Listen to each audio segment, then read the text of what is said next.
Obviously, playing a very talented team in Miami, outstanding athleticism. Mark Richt, I think we all know about him. Ton of respect for Mark and what he's accomplished in his career. This is again, for us, another challenge that we're going to have to face in terms of, an offense that has some very productive players. Kaya, leads Miami in a lot of categories, obviously, but I think he's established himself more as a very consistent player for them on offense, and I really like, obviously, Coley, what he's done as the top pass catcher of all time in Miami. I think that says a lot about who he is as a player, and very talented core of running backs, and defensively extremely athletic, playing a lot of young players, but Coach Diaz is well respected in the fraternity, is an outstanding coach that gets his players to play really hard and play hard for 4 quarters. So this will be a very athletic football team, one that we're very familiar with, and another exciting challenge for our guys to get better.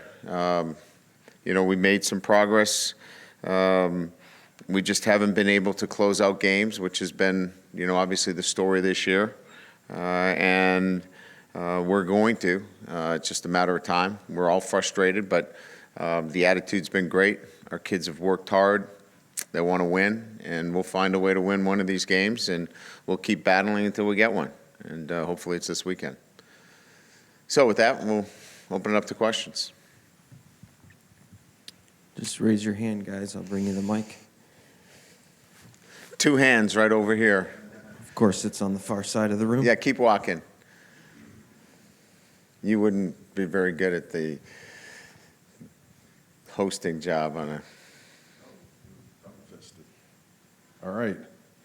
How'd you spend your bye week? How'd you split that up between recruit? I was on the beach tanning. Beach? Didn't have any work to do here. A little bit of recruiting. Most of the time here in the office, wanted to make sure that, was able to quality control a lot of things on offense, defense, and special teams. And it did a little bit of recruiting as well. When you took this week, did you look at all at long-term what you want to do with your defense beyond this year? Obviously, you've got a plan for this year, but just kind of long-term what you want to evolve into. I've had those thoughts. I don't think that they take up too much of my time. My time is spent on the present right now. I don't look too far ahead. I think I've stayed with, very similar thoughts about not mortgaging the future, and not dwelling too much on the past, but living in the present right now. But there are times that I'm always thinking ahead in terms of, what I want it to look like. But most of my time and focus and attention is on right now. I imagine that there's no occasion for you to look at the film from Miami last year, but their defense in 1 year has gone from 105th to 1st in tackles for loss, 70th to 17 in sacks. What do you see them doing defensively that's allowed them to be so successful in creating negative plays? Well, I think, there was, there was some good personnel there. I think they've let them really go, and they've kept it very, I think they've kept it for them probably for their personnel. They've allowed their personnel to be who they are. And not to take anything away from the former staff, but I think they really have just identified who they are and allowed each one of their players to be the kind of player that they were recruited to be and just go play. You don't see a lot of fronts, a lot of coverages. They're going to let their athletic ability stand out. It's similar to our situation where, in a few short weeks we went from 102nd, 103rd to 63rd in defense. You can make those jumps, quickly, and I think that they've been able to do it because they've had very good players and they're letting them play. In terms of offensive line progress, what are you looking for coming out of the bye week? What's realistic in terms of, because you had when we asked you last week, you had a pretty long laundry list of things you wanted to get accomplished with them. You know, how Well, quick, how well can they improve? Well, I think, progress is relative to what you folks see and what we see, right? And progress is always going to be defined based upon winning from one week to the next. But, for me, progress will be maintaining, a double team, and not splitting a double team, maintaining a block back, on the offensive line. Squeezing on a five-man protection instead of jumping out on a five-man protection. So it's, and I don't want to give you a bunch of mumbo jumbo, but progress is seen, it's seen differently, So I don't know what answer I can give you other than the progress that I want to see is really different from what I can articulate to you. Okay. Let me put it this way. Do you feel that that progress will start showing up in a more productive running game and fewer sacks? And I realize there are other things that are involved in those. So there becomes the totality of what we're talking about, right? Fewer sacks equals a lot of different things.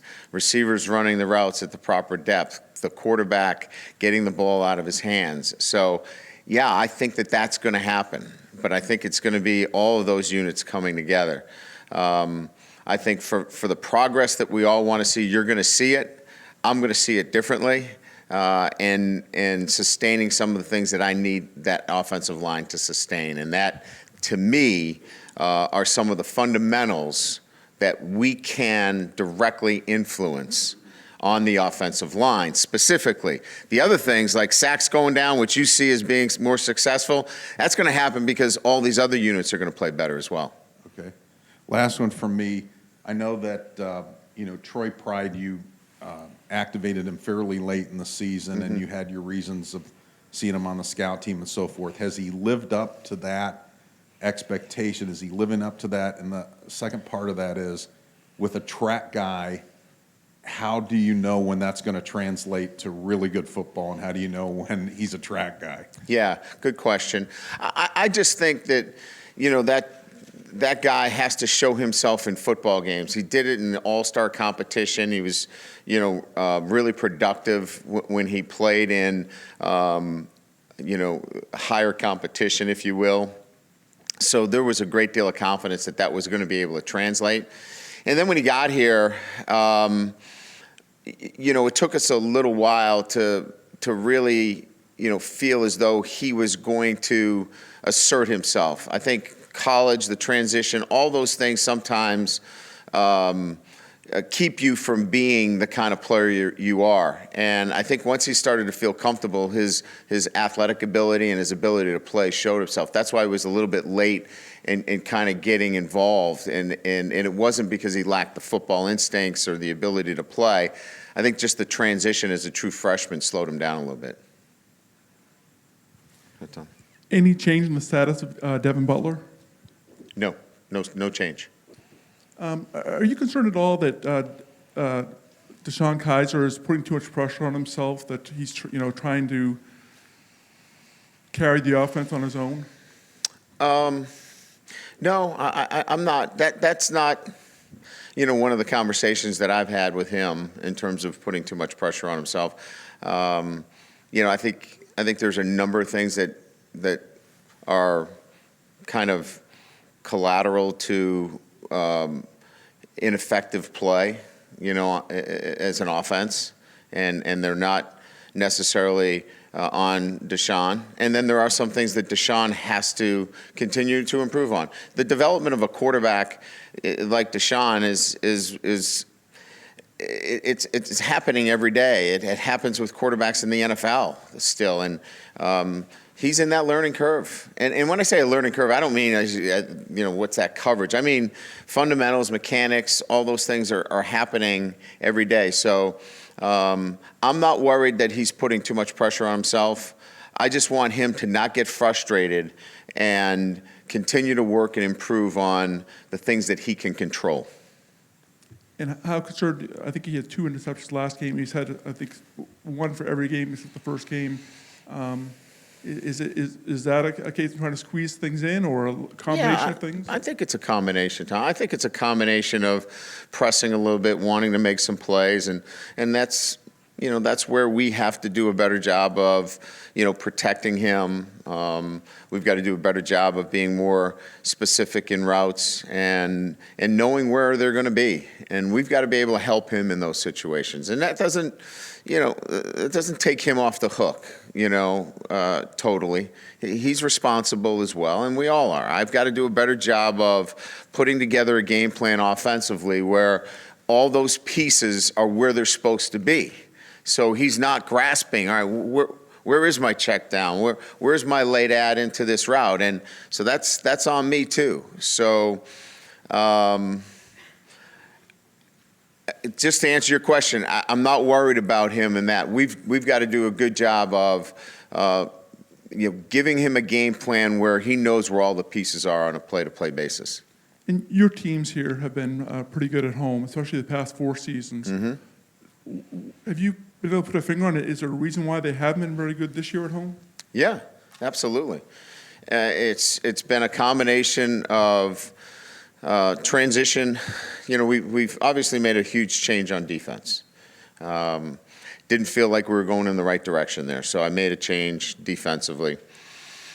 I think we've corrected that course, but that attributed to some high points and giving up too many points on defense. So that's one area, obviously.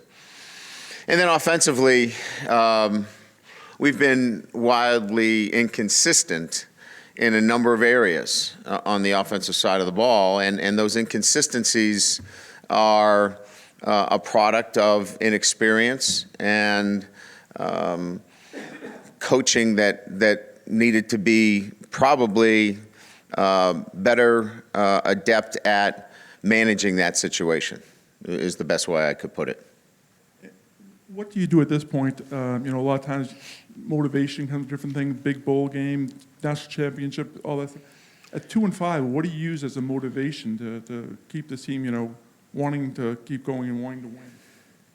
Well, these kids, all these kids come to Notre Dame because they want to be challenged. So they have incredible intrinsic motivation every day to get up, to go to class, to want to succeed. So it's why they come here. There's an immense amount of pride.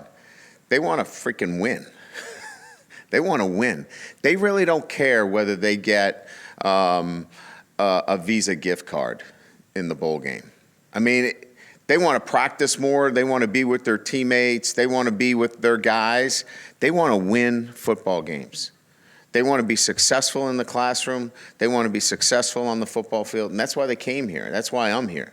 And that's all we talk about. That's all we do every day is think about how we can be more successful.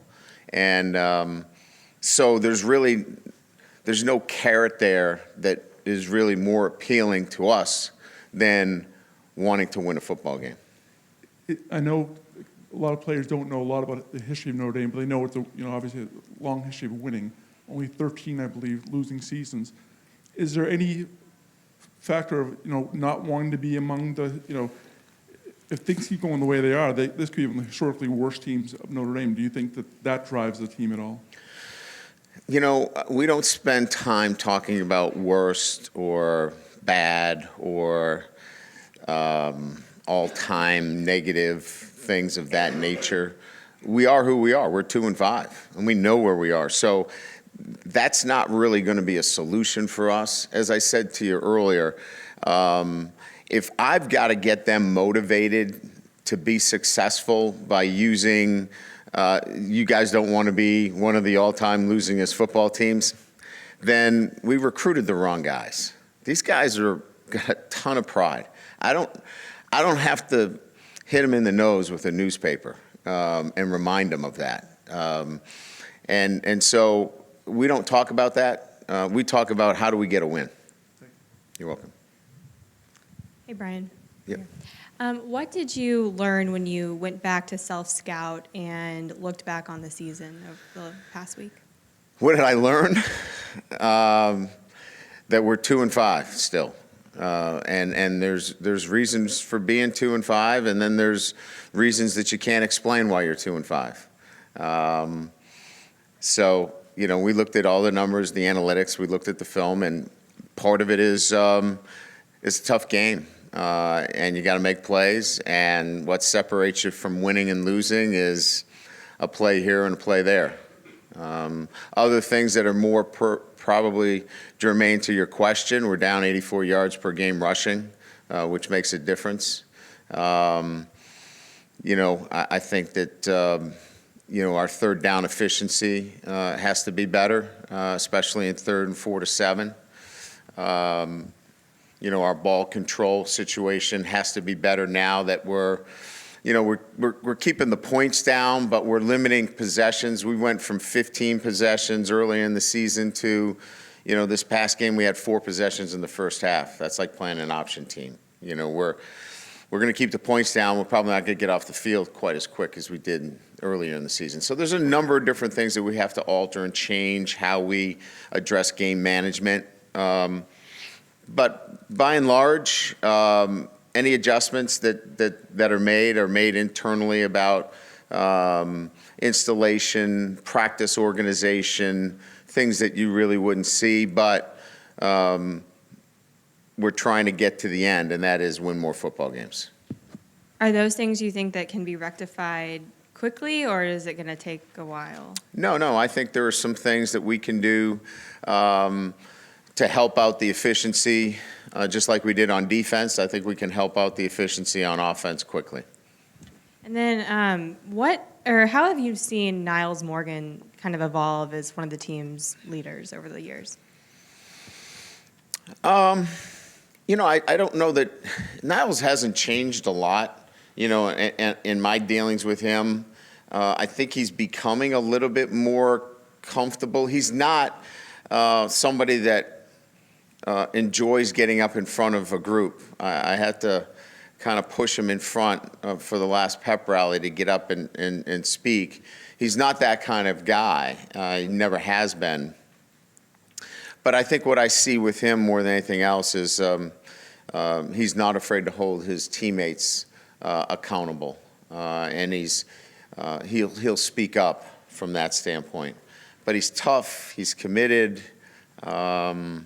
He loves to play the game, and you know, I think that probably if there's one thing that has changed, he's just you know, his presence is felt every day on the practice field and in the meetings.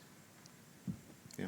Brian, here in the middle, Yeah. you mentioned that Miami's doing better defensively with that go play attitude. Yeah.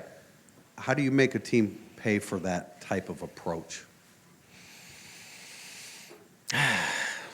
Well, you know, I think that, you know, some of the things that we haven't done well offensively is that we have we have fallen into a similar trap that we were dealing with earlier defensively, is that we're probably doing a little too much. And at times, when you do the things that you practice every single day and it becomes second nature, you can play free and you can play fast, and but you know where they are, and that's helpful. But they're extremely athletic on that end of it as well. So I think from an offensive standpoint, we can just be who we are, and you know, let's practice what we're good at, and let's be better at execution in this kind of game. They've had a ton of injuries on the defensive side of the ball. They had some suspensions before the season even started. How have they been able to have that success, considering how many young players are playing? I guess that speaks to just the overall talent level of their program. Well, they're, you know, they've got some elite corner, you know, play. They've gotten really good corner play. I think their safety play is very strong. They can cover, they can run support. So they've gotten great play, I think, in the back end of their defense. They've rolled a lot of players in on the defensive line. You mentioned injuries. They've had a lot of injuries, but they do have some pretty good depth. Now, I think they've been tested recently with that, but I think a lot of depth there. And then the linebackers, have stayed pretty much injury-free. So a lot of young talent, a lot of guys flying around, and like I said, I think Coach Diaz has done a nice job of keeping the points down. He's not, getting too exotic. They bring a fair amount of pressure, but they don't put themselves in, high leveraged situations, and they go track you down. They run you down. When we were in Culver for your first day of practice, we remember Josh Adams, I think, pulling up that day, whether he had a knee or hamstring or whatever, without giving his medicals. Has he been 100% healthy at any point this year? Has that been an issue with his effectiveness? Yeah, I think it's fair to say that he hasn't been, at the level that he wants to be. He's been great in terms of his work ethic and getting into the training room, but a running back and soft tissue injuries can sometimes linger, and he's fought through it. But I think I'd be less than honest to say that he's been 100%, but he's been fighting through it. And along that line, somewhere in the fourth quarter, near the end of the game, James Onwalu looked like he suffered a knee injury. Do you expect to have him? Yeah, available it was not a significant injury. He's practiced at full go on Monday. Yesterday, we were able to go for about an hour. He was cleared. We have nobody that's held out of practice yesterday. McGovern should be Cleared. back to closer to. He was cleared for contact. Okay, thank you. Yes. Brian, just building on Lakin's question about self-scouting, when you go through that, how often are you discovering something versus just confirming what you already suspected? Well, I think in times like this, when you're searching for more answers, and quite frankly, in an area where I haven't been very often, there's a little bit more self-discovery.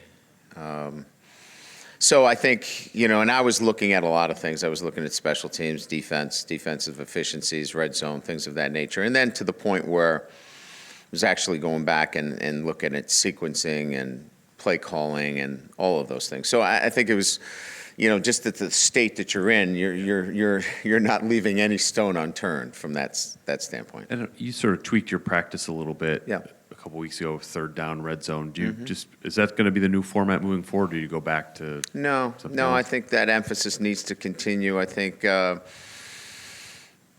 we found out a couple of other things in that area that I think will help us, with some guys that are, finding their way through those zones and what kind of savvy you need to have down there, and they're learning along the way. But I think we can help them out, and this is a lot about how you can help your guys get over that hump as well. With Tarian, what does he give you that's different from Josh and Dexter that's most important for you now? Vision. He's a vision runner, and I think what I mean by that is that first of all, he has the patience to allow the offensive line to do their job. Both of those guys are physical runners that sometimes want to create the hole. T's going to wait for it to develop and runs with great vision. He's going to allow the play to develop, and that's a learned ability. You've got to take a lot of reps. You've got to be in there, and you've got to see a lot of things, and you've got to trust what's happening in front of you. Those guys don't necessarily not trust it, but sometimes they want their physical ability to take over the play, and I think that's what Tarian gives us. I'm assuming he's probably your best pass pro guy. Is that accurate? Just he's the oldest. Yeah, and again, I think what he does more than anything else is he can recognize and put himself in a good position more times than not. And just lastly, you were asked a little bit earlier just about motivation and sort of keeping guys. And I think the desire to play makes sense. I mean, nobody's going to not play hard on Saturday, regardless of the record. Are the things you're on guard for more like, is it a desire to prepare the same way? Like that your Tuesdays are the same, that your Wednesdays are the same, opposed to worrying about how guys are responding on Saturday? That could be an issue if there's not a belief in how you're teaching and what you're teaching. Look, the days of just do this because I said so are over. So there also has to be a sense that what I'm teaching you and what we're doing is good for you right now and for the long haul. So, and the good of the team. So, that teaching has to resonate as well when you're dealing with your football team that's 2-5. If you just go out there and say, do it because I told you to, and that doesn't mean I have to have a discourse with every player as to why we're doing something, but they have to see the benefits as to why we're doing it and what it's going to do to benefit themselves and the football team. It just requires maybe a little different explanation in meetings about, hey, explain why we're doing this. Here's what we're doing. Here's how we're going to get better in this area by doing this. We're going to run the route this way because of these reasons. Take a look at this. Thanks. Yeah. Ryan up here. Just wondering, being a Red Sox guy, if you're going with Theo's Cubs or Francona's Indians? Boy, that's a tough call. I think in both those instances, you're rooting for the underdog of Cleveland, and obviously Chicago hasn't been there. But I'm going to go with the Cubs, and I think my geographical awareness will keep me off I might get a pass this week where I'm not on the front page of some newspaper if I stick with the Cubs. Maybe I'll make the Cleveland newspaper. Maybe. There's always that Coach, chance. also right here in the middle. Yes. Working on a story on Corey Robinson, how much has he meant to your team this year in transitioning from a player to a student coach? Corey's done a nice job. I mean, I like his engagement. And when I say engagement, his investment to the team is one of presence. He's here every single day. As the student body president, you could easily make the excuse of, hey, I got a meeting, I can't be here. This has been a priority, for him. So I'm very impressed with the fact that this is a priority for him as well. So that has allowed him to engage our players, and in particular the younger wide receivers. So it's been felt, and I know our players really enjoy having him, and I enjoy having him around. And how much has his leadership kind of affected the team, especially, in the wide receiver room? Well, he's an extremely engaging person, as you know, and he builds great relationships with the players. So, leadership takes different forms, and so his leadership style is very positive, reaffirms. He's very good at carrying the message, on a day-to-day basis, from me. So he's been a very good leader. Ryan, to your left. The special teams have had, I think, all 5 of the major units, great moments, and then moments that have hurt you in losses. Indeed. What is kind of the charge for you going forward? Is that you can't spread yourself too thin where you're spending more time there, but do you see them as trending up, I guess, because they have had those good moments where you can at least use them as teaching points? Well, my assessment is that we're well coached in the area. I think that as I look at it and have gone through it very extensively, we do some really good things. We have some players on there that I think are extremely athletic and are talented, that have to be a little bit more experienced, and then we have to be smarter in some of the things that we do. And when I say smarter, I don't mean that they are fundamentally flawed. I mean that we may be a little too aggressive in some of the things that we ask our players to do. So it's a little bit of both. I think we're well coached in the areas of special teams. We may push the envelope a little bit in asking our guys to do some things that for some young players might be a little bit too much at this point. So we just got to be a little bit smarter in what we do. But if you would ask me where that arrow is, I think it's up. You've tweaked guys' personnel on there really throughout the season. Is it something where there's some veteran guys that are good on special teams. Is it just too much to get them out there to help out at this point? No, I think it's a combination. It's a combination of, if I'm going to play a young player, I want him fully engaged in all those teams. It makes no sense to play a guy and not have him, learning how to play this game and understanding the game by playing on one running team. I want him involved in all those teams so that there's a net benefit at the end of the day.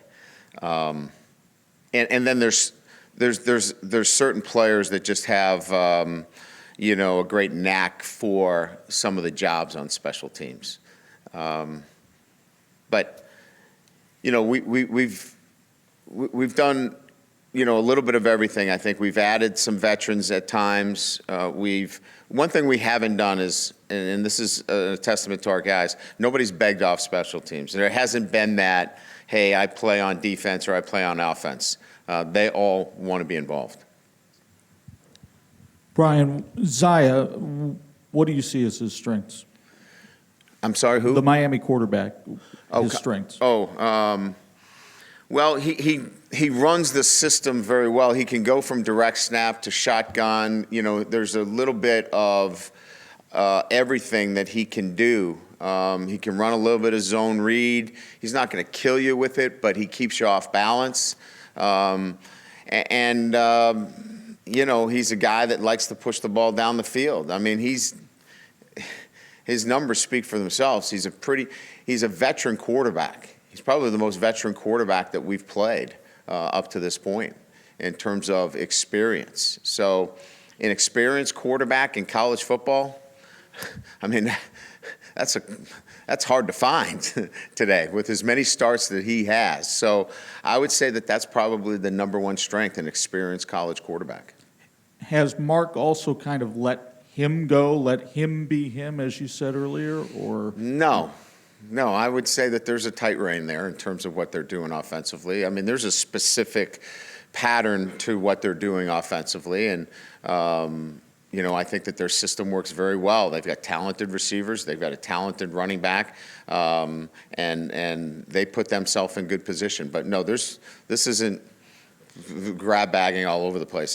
There's a clear stamp and what Mark wants to accomplish on offense. Clearly, this season's been frustrating for you. What is your personal level of frustration, and how have you dealt with it? I don't know that I spend a lot of time on the word frustration as much as looking for solutions to sometimes rather complex and difficult solutions.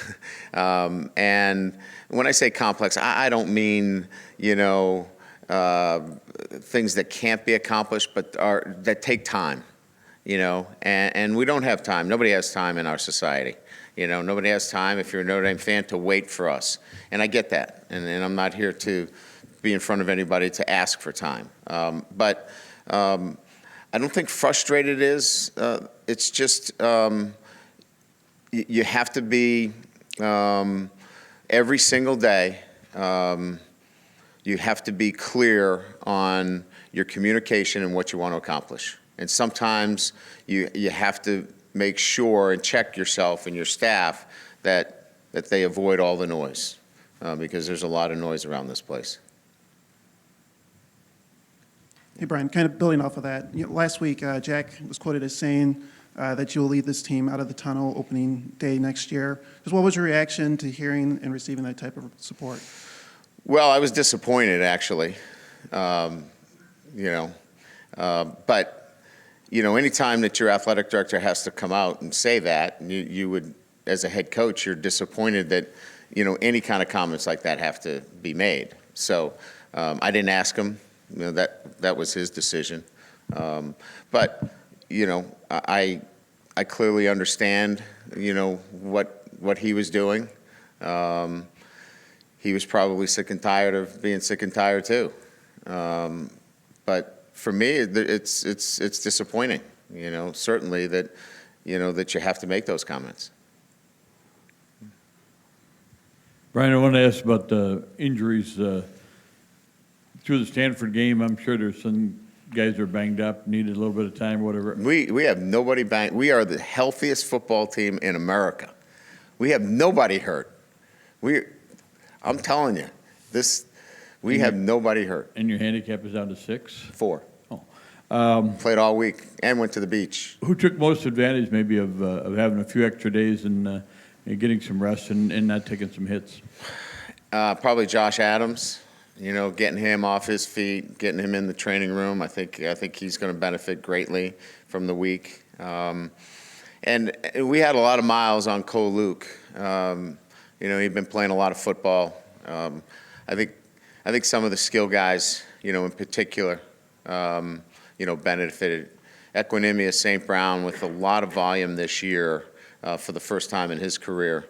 Those guys, those high volume guys, benefited greatly from the week off. And then any time that you give those linemen a chance to recuperate, it's always a great week for them as well. You had spotted some guys that you wanted to see play more minutes on defense, and they've come out and they've performed pretty well. Yeah. During that time off, obviously you're not preparing for a game last week and just getting into it this week. Did you get a look at anybody? Is there anybody you expect maybe might really make an impact in this last half of the season? No, but I think you'll just continue to see the guys that we've played continue to grow and continue to get the kind of minutes that we think that they deserve. I think Jonathan Bonner is a guy that stands out to me that, has really earned some more playing time. I thought he did some really good things against Stanford. I think those are the guys that have played that are demanding by their play more time. Chase Claypool's demanding some more time. KJ Stefferson's demanding some more time. So I think that there's some players that, even though they may have not gotten a ton of playing time, their play is starting to demand some more time, which I think you'll see over the last 5 weeks.